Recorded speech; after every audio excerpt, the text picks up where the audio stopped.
Hello, I'm Alev and this is a recap for episode 56 of the series One Love, 24 hours after Turkey and before dubbed for TV. Penbeh calmly stands in front of Alev and asks Nilay to open her suitcase. When he realizes it's empty, he becomes sure that Alev came to poison him and says, "I'm always one step ahead of you." Alev, who had no intention of staying, responds to this by saying, "Now that it's like this, I'll stay." Everyone gets angry and asks Alev to leave the house, but to their surprise, Penbeh says, "Let her stay. Let her see Abdullah's house too." Unable to tolerate this situation, Abdullah immediately leaves the house, and Alev audaciously takes his seat. Fateh says, "What a shameless woman you are." Alev retorts, "You're the last person who can talk about shame and modesty." Alev calls Kızılcık and explains everything to him, asking him not to tell her mother anything for now.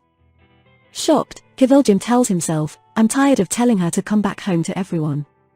The next morning, Alev tells Penbeh that she has breakfast plans with Abdullah, but Penbeh, who is angry, says, "Aren't you ashamed? Didn't you come to my house and apologize to me? What happened?" Alev responds, "I wanted everything to end, but you wouldn't let it. You shouldn't have messed with me." Penbeh says, "Whoever saw a second wife happy? When you came here with your suitcase, you agreed to be a servant." Alev counters, "If you see me as a second wife, you agreed to be a servant. Which one is worse?" Penbeh says, "I have children. I have a husband I've put up with for 40 years. What do you have?" Alev says, "I'm going to have children too."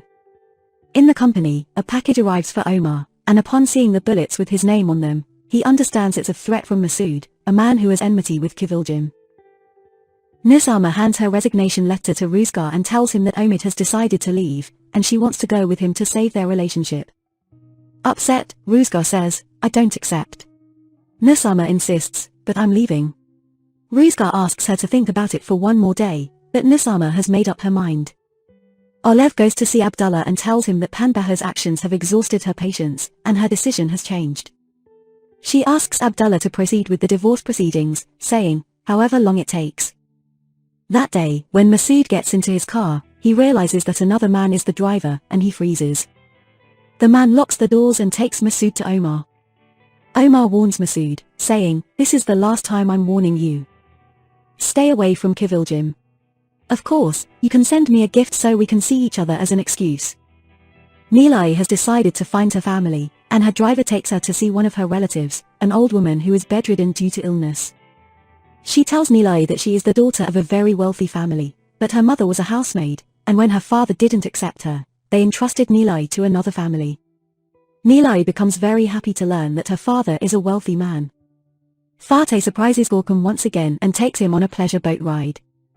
An hour later, Fateh confides in Gorkum, saying he misses his daughter, but she's still very young and better off staying with her mother. Gorkum suggests, maybe someone else could come into Doa's life. Then you could spend more time with your daughter.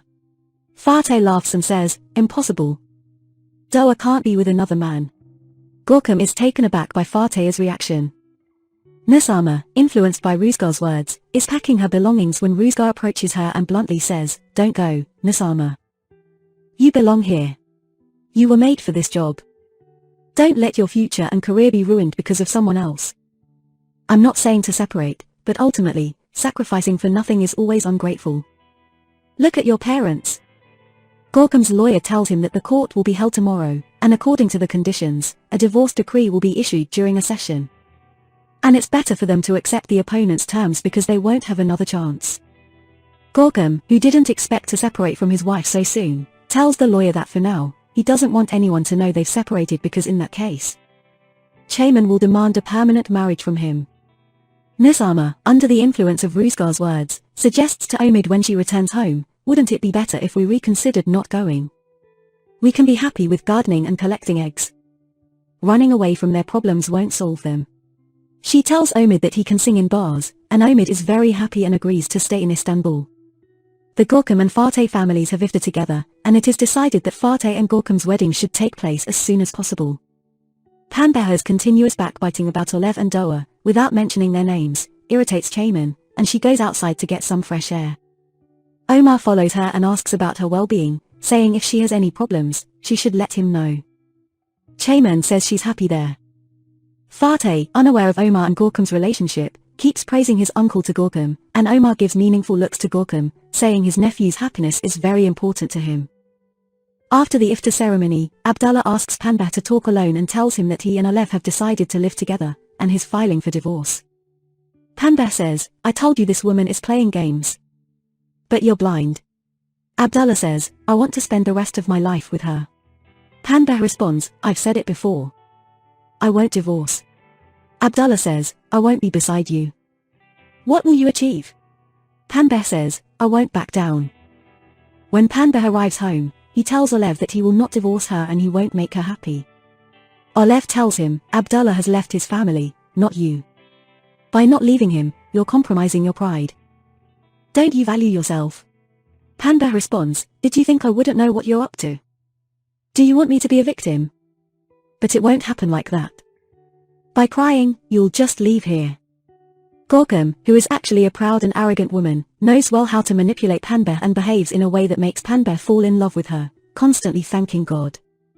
When Penbeh takes Gorkum to buy jewelry, Gorkum trusts Penbeh's taste and Penbeh happily chooses an expensive and large necklace. Metahon goes to Chiman's house to see her, and they are busy talking when Gökhan enters and gets angry at seeing Metahon. After Metahon leaves, Gökhan tells Chiman that she has no right to meet Metahon without his presence. Chiman, feeling trapped, says, "Metahon is my friend." Gökhan says, "Isn't he a man? Unrelated men and women cannot be friends. We don't know what he expects from you." Chiman says, "I have thousands of male friends. We've never had anything like this between us." Gökhan says, "From now on, you shouldn't have them. This veil has its dignity." Ruzgar, who unintentionally constantly compares Nusama with the girls he encounters, orders food for Nusama for iftar that night and enjoys spending time with her, eating together. The next morning, before leaving, Alev tells Penbeh, "Your uncle has talked to you, but it seems like you don't want to separate. In my opinion, don't trap yourself. Get on with your life because eventually, you'll separate no matter what." Penbeh, angrily, demands his limits from Alev, but Alev boldly says, "However you want. While your uncle, me, and our child are living our lives, you sit here trying to gain the sympathy of others." Penbeh attacks Alev in anger, pushing her and saying, "Go away, I'll kill you. I'll tear you apart." Alev tries to stop him, but in the struggle, Penbeh's foot slips, and he falls down the stairs. Everyone rushes to Penbeh, who is unconscious on the ground, with Alev looking on worriedly. Thank you for watching, and stay tuned for the next episode.